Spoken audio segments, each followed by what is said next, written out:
दोस्तों, स्वागत है आपका इनके फाइनेंस टॉक्स की अगली वीडियो में। तो बेसिकली जो आज हमारा टॉपिक है वो है हमारा फॉयर के ऊपर। तो लास्ट टॉपिक में हमने बात करी थी मल्टीप्लायर के ऊपर, पर ये आज हमारा पार्ट 2 है जिसमें हम बात करेंगे फॉयर के ऊपर। पहले हमने फर्स्ट टॉपिक में बात करी थी हमने मल्टीप्लायर के ऊपर, पर आज जो हमारा टॉपिक है वो है फॉयर के ऊपर। तो मैंने जैसे पहले भी आपको बताया था पहली वीडियो में कि बैंक मल्टीप्लायर के ऊपर केस कैसे बनाते हैं, ठीक है। तो आज बेसिकली हम बात करेंगे कि बैंक फॉयर के ऊपर केस कैसे बनाते हैं, जिस पे केस बनता है कम, बैंक उस पे लोन कर देता है अप्रूव। तो मेरे को कंफर्म है कि आपको जो मैंने मल्टीप्लायर के ऊपर वीडियो में समझाया था वो आपको कंफर्म हो गया होगा। तो बेसिकली आज हम बात करेंगे फॉयर के ऊपर कि बैंक फॉयर के ऊपर केस कैसे बनाता है, ठीक है। तो बेसिकली फॉयर के ऊपर केस ऐसे बनता है कि जैसे सपोज करिए कि कोई कस्टमर है, उसकी सैलरी है 20,000 रुपये। तो बैंक क्या करता है, उसके ऊपर फॉयर लगाता है। फॉयर होता है 50, मतलब कि 40 से लेके 70 या 75% तक का, 40% से लेके 75% तक का। मतलब कौन सा मतलब कि कोई भी कस्टमर अपनी सैलरी का, जैसे उस कस्टमर की सैलरी 1 लाख रुपए है, तो वो 40% से लेके 75% तक अपनी ईएमआई का भाग लोन में दे सकता है। और जो जैसे सपोज करो कोई कस्टमर 1 लाख रुपए कमाता है, जैसे सपोज करो कोई कस्टमर कमाता है 1 लाख रुपए, उसको बैंक ने फॉयर दिया 70 का। मतलब कस्टमर अपनी 1 लाख की सैलरी में 70% ही अपनी ईएमआई पे कर सकता है। मतलब कि 1 लाख की सैलरी में 70,000 रुपए तक की अपनी ईएमआई वो पे कर सकता है। जो बाकी का 30,000 रुपए बचा वो उसको अपने घर का खर्चा चलाने के लिए, जैसे ऑफिस से घर तक कन्वेंस का खर्चा हो गया, घर में राशन का खर्चा हो गया, या फिर ऊपर के खर्चे हो गए। मतलब कि बैंक कहता है कि भैया अगर आपकी 1 लाख रुपए सैलरी है, अगर बैंक ने आपको 70 का फॉयर दिया है, तो आप 70,000 रुपए तक की ही ईएमआई देने के लिए कैपेबल हो। जो 30,000 बचा वो आपका पर्सनल एक्सपेंस है। तो मैं आगे आने वाली वीडियोस में बताऊंगा कि कौन सा बैंक कितनी सैलरी पे कितने का फॉयर देता है, 70 का देता है या 40 का देता है या 50 का देता है, कितनी सैलरी पे कितने परसेंट तक का फॉयर देता है, वो मैं आने वाली वीडियोस में आपको बताऊंगा। आज समझाने के लिए जो हम बात करेंगे वो हम बात करेंगे 50% फॉयर के ऊपर, 50% फॉयर के ऊपर। मतलब कि सैलरी का आधा लगा लो। जैसे अब सपोज करो किसी कस्टमर की सैलरी है 20,000 रुपये, ठीक है, और उसको बैंक ने दिया 50 का फॉयर, तो कस्टमर मतलब कि सैलरी का आधा लगा लो, 50% मतलब कस्टमर अपनी सैलरी का आधे भाग की ही ईएमआई दे सकता है। जैसे 20,000 रुपये उसकी सैलरी है, तो कस्टमर 50% मतलब 10,000 रुपये की ईएमआई कस्टमर दे सकता है। तो वो कितने लोन अमाउंट के लिए एलिजिबल है, तो वो है, मैंने वैसे वो बता देता हूं मैं कि जैसे 2,300 रुपए होती है 1 लाख के लोन की ईएमआई। 1 लाख के लोन की ईएमआई कितने की बनती है, 2,300 रुपए की। ये मैंने लगाया है 13.5 का इंटरेस्ट।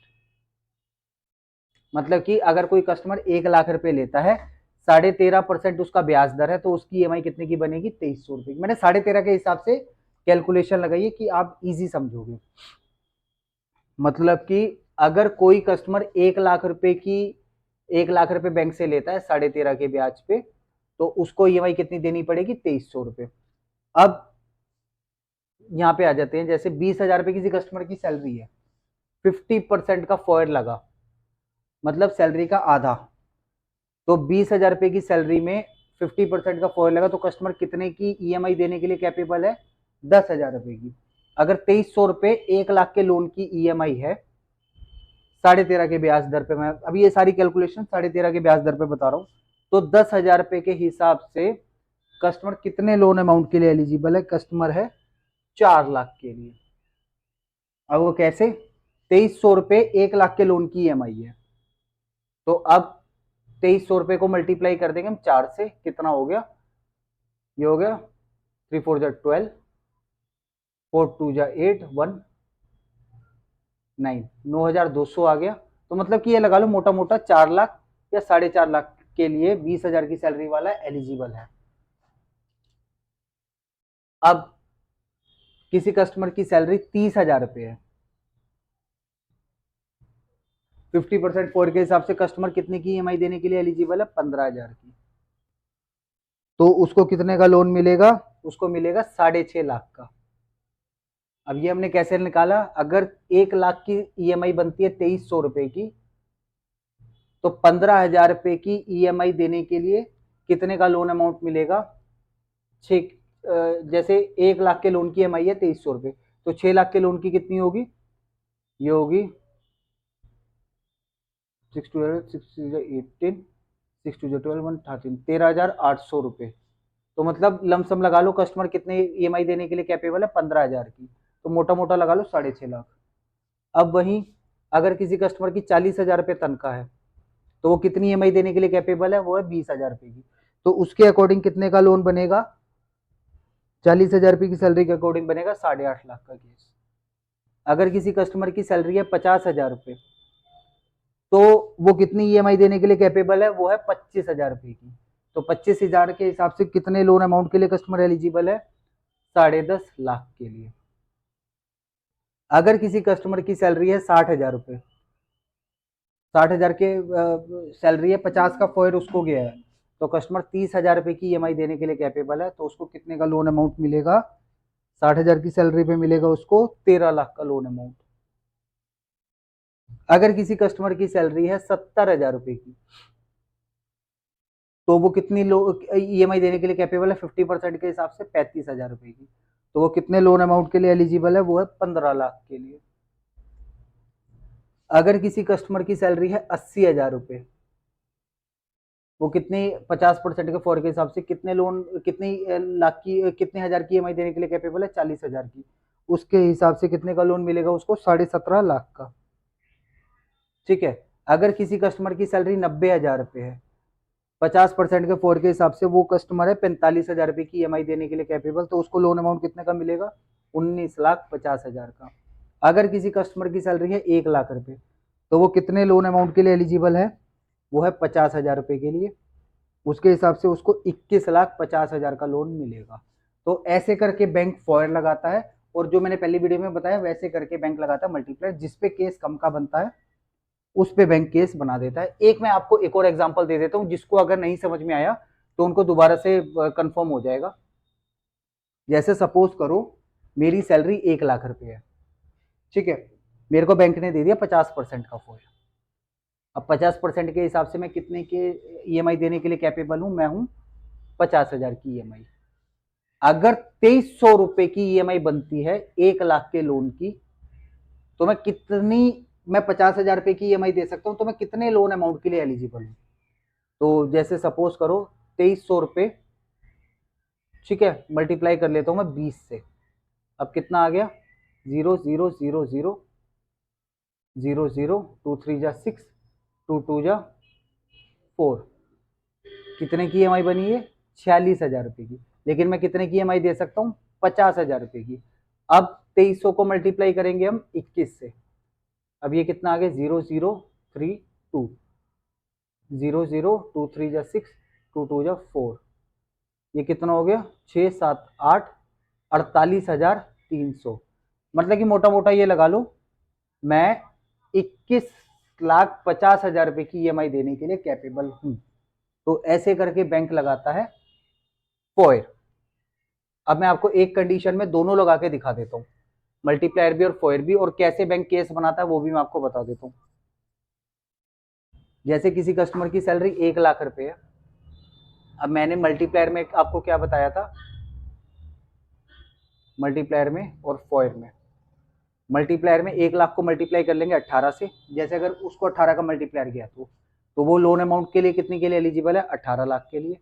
अब वही हम फॉयर लगा लेते हैं। 1 लाख की सैलरी पे 50% का फॉयर चला गया, तो कस्टमर कितने की ईएमआई देने के लिए कैपेबल है? 50,000 की। ठीक है, 1 लाख के लोन की ईएमआई बनती है 2300 रुपए की। तो जो मैंने आपको अभी कैलकुलेशन बताई थी, 2300 मल्टीप्लाई बाय 21, 0, 0, 2300, 0, 0, 2 3 जा 6, 2 2 जा 4, ये हो गया 48,300, मतलब 21,50,000 रुपए के लिए कस्टमर एलिजिबल है। अब मल्टीप्लायर में कितने के लिए कस्टमर एलिजिबल है? 18 के लिए। और फॉयर में कितने के लिए एलिजिबल है? 21,50,000 रुपए के लिए। तो बैंक क्या करेगा? बैंक मिनिमम इससे कम वाला उठाएगा, 18 लाख। तो उस उतने का बैंक क्या कर देगा? केस को अप्रूव कर देगा। तो बैंकर क्या होता है? जो क्रेडिट मैनेजर होता है वो मल्टीप्लायर पे भी केस बनाता है। क्रेडिट मैनेजर वो होता है जो आपके केस को अप्रूव करता है और वो देखता है कि आप कितने लोन अमाउंट के लिए एलिजिबल हो या फिर नहीं हो। तो क्रेडिट मैनेजर क्या करेगा? मल्टीप्लायर पे भी केस बनाएगा, फॉयर पे भी बनाएगा। जिसपे केस कम का बनेगा उतना अमाउंट उसको दे देगा। कभी कभी ऐसी कंडीशन आती है कि मल्टीप्लायर पे ज्यादा का केस बन जाता है, फॉयर पे कम का बनता है। लेकिन कभी कभी ऐसा होता है कि मल्टीप्लायर पे केस कम का बनता है, फॉयर पे ज्यादा का बनता है। जैसे ये 1 लाख की सैलरी, 18 का मल्टीप्लायर, 18 लाख के लिए एलिजिबल, और वहीं 50% का फॉयर लगाया तो कस्टमर 21,50,000 के लिए एलिजिबल। तो ऐसे करके बैंक ने क्या करा? 18 जिस पे कम का बनता है उस पे बैंक अप्रूव कर देता है। तो पहले सेशन में हमने बात करी थी मल्टीप्लायर पे, दूसरे सेशन में बात करी थी हमने फॉयर पे। अगर आपको इससे रिलेटेड कोई मतलब कि प्रॉब्लम फेस करनी पड़ती है तो आप मेरे से पूछ सकते हो कमेंट सेक्शन में, या मैं इसके ऊपर भी टॉपिक दोबारा बना दूंगा और इजी तरीके से। तो आज की वीडियो में भी बस इतना ही। तो बेसिकली हमने ये बात करी कि बैंक कितनी सैलरी पे कितने का लोन अमाउंट देता है, कैसे केस बैंकर मल्टीप्लायर पे बनाता है, कैसे फॉयर पे बनाता है, जिस पे कम का बनता है उस पे अप्रूव कर देता है। तो आज के सेशन में इतना ही। तो दोस्तों मिलते हैं आपसे अगली वीडियो में। हमारी वीडियो को लाइक करिएगा, शेयर करिएगा एंड सब्सक्राइब जरूर करिएगा। तो दोस्तों मिलते हैं आपसे अगली वीडियो में। Good bye.